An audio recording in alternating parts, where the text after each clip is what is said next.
महिला बोल रही है। एक मिनट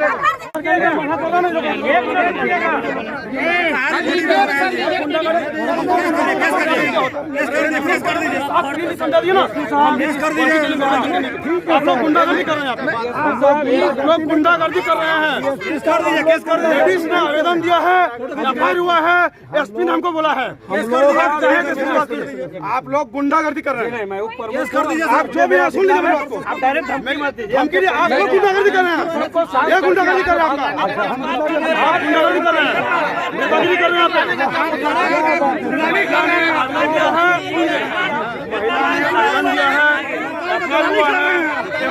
बोला है करना है, मैंने रख दिया है। आपको कुछ कहना है बोल नहीं सकते हैं। मैं यहाँ का जनप्रतिनिधि हूँ, मैं आपसे बात बोलिए ना। ये तरीका होता है क्या? कौन तरीका बिगाड़ दे रहा है?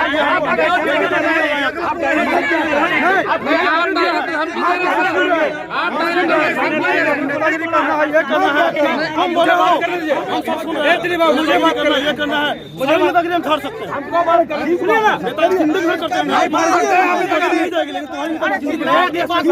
गुंडागर्दी यहाँ नहीं चलेगी। कानून की लाठी को कानून की लाठी ना गुंडागर्दी कर रहे हैं। गुंडागर्दी कर रहे हैं। आप हमको बोलने से रोक रहे हैं। आपको मेरे चीज से बोलने रोक रहे हैं। कैसे रोक रहे हैं? ये रोका है। आप हमको रोक वीडियो में है। ये रोका है। वीडियो इधर भी बन रहा है सर, ऐसा बात नहीं है। आप क्या बोल रहे हैं? वीडियो इधर भी बन रहा है, ऐसा थोड़ी है सर। आप मेरे इंटीग्रिटी पर सवाल उठा रहे हैं। मेरे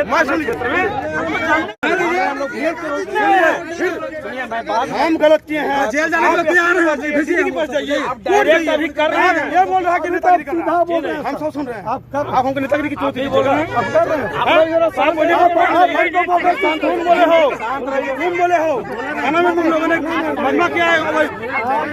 खाना में तुम लोगों ने मजमा किया है। तुम हमको बोल रहे हो कि हम नेतागिरी कर रहे हैं। कौन बोलने लगते हो? आपने कहा तुम बोल रहे हो। कौन? आपने कहा कि बर्बाद कर देंगे। काम में बर्बाद करोगे तो कानून बर्बाद कर देगा। आप तो कह रहे हैं कौन?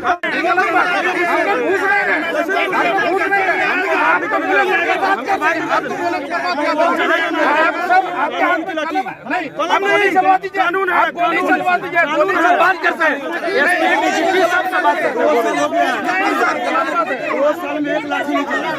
अभी बात करेंगे। ब्लाउज फाड़ा है, साड़ी फाड़ा है, उस महिला का कहना है। महिला का बयान है। सुन लीजिए मेरी बात ध्यान से। सुन लीजिए। नेतागिरी के चक्कर में पड़िएगा तो आप लोग को बर्बाद कर देगा। मेरी बात समझ रहे हैं? बात को नेता यहाँ आएगा, फिर एक केस होगा, आप लोग चाहिए, वो लोग कुछ नहीं होगा लोग का। मेरी बात समझ रहे हैं ना? इस नेता से जितनी जल्दी आप लोग कर दिया, रोक दिया। ये पूरे थाना के परिसर के एक व्यक्ति बता सकता है कि वो किसी प्रकार से थाना में कोई काम नहीं करने दे रहा है और ऊपर से एक निजी लांछन लगा रहा है। तो यदि कोई अधिकारी कोई यदि गलत करता है तो उसके लिए बड़ी पदाधिकारी है, कोर्ट है, बहुत सारे मंच है जहाँ मेरे खिलाफ वो कर सकता है। लेकिन उन्होंने पूरी तरह से अपना बयान दिया है, एक आवेदन दिया है कि उनके साथ छेड़छाड़ की गई है कुछ लोगों के द्वारा। 4 लोगों का नाम दिया है, उसमें उसका ब्लाउज साड़ी फट गया है। उसी के बेसिस पे एफआईआर आवेदन दिया गया, एफआईआर लॉन्च किया गया। उन लोगों को बुलाया गया, उन लोगों से पूछताछ की गई, नोटिस भी दिया गया। तो उस आवेदन के बाद एक व्यक्ति जो उसमें था तो उसमें से हम लोग संतुष्ट नहीं हुए और एसपी साहब महोदय रामगढ़ के आदेश के द्वारा उन्हें जेल भेजा गया है। उसके बाद से कुछ कार्यकर्ताओं ने सीधे मेरे पर व्यक्तिगत आरोप लगा रहे हैं थाना में आकर के कि राजनीति कर रहा था, चुनाव में उतर जा, हिम्मत है तो ये है वो बहुत जितने भी लांछन हो सकता है मेरे निजी चरित्र पर सवाल उठा रहे हैं। जब उनसे बातचीत के लिए थाना बुलाया गया तो नहीं आया और जब मैंने जो एक्यूज थे उनके परिवार से बात करने का प्रयास किया तो उस बात करने से इन लोगों ने रोका है और पूरी तरह से घेराबंदी करके थाना में आप देख सकते हैं काफ़ी लोग आकर के पूरी तरह से सरकारी काम को चरमरा दिया है।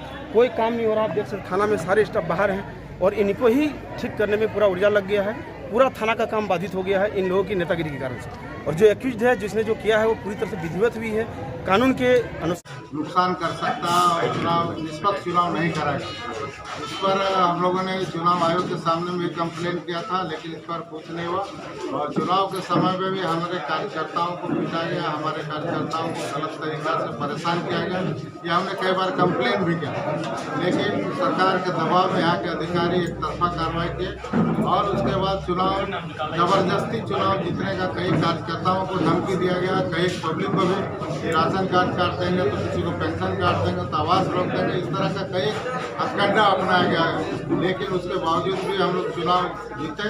और इस चुनाव हारने के बाद उन लोगों को यह हार पच नहीं रहा है सरकार, और खास करके वो विशेष अधिकारी जो उनको हार नहीं पच रहा। आज हमारे कार्यकर्ताओं को झूठा आरोप लगा, तो उनके ऊपर गलत आरोप लगाकर, छेड़खानी आरोप लगाकर उस पर एफआईआर दर्ज किया और उनको जेल में भेजा गया। और मैं इस तरह से चुनौती भी देता, और भी कार्यकर्ताओं को इस तरह से धमकी मिला, तो मैं प्रशासन और पूरी चुनौती देता हूं कि इस तरह का रवैया रहा तो आने वाले समय में किसी भी अप्रिय घटना हो सकती है, क्योंकि टकराहट हो सकता है। इसलिए मैं अभी शांतिपूर्वक हमारे कार्यकर्ता सारे संयम से, लेकिन इस तरह से गलत आरोप लगाकर, उल्टा केस करके, उल्टा पुलिस और लाठी के बल पर जो हमारे कार्यकर्ताओं को पिटाई, और खुलेआम डीएसपी धमकी देता है कि नेता के पीछे मत जाओ, नेता बर्बाद हो जाओगे, जेल। खुलेआम आपका वीडियो क्लिप है जो इस तरह का धमकी दे रहा है। प्रशासन का इस तरह का रवैया अभी है, ये रवैया तो चुनाव के समय क्या किया होगा आप इसका अंदाजा लगा सकते हैं।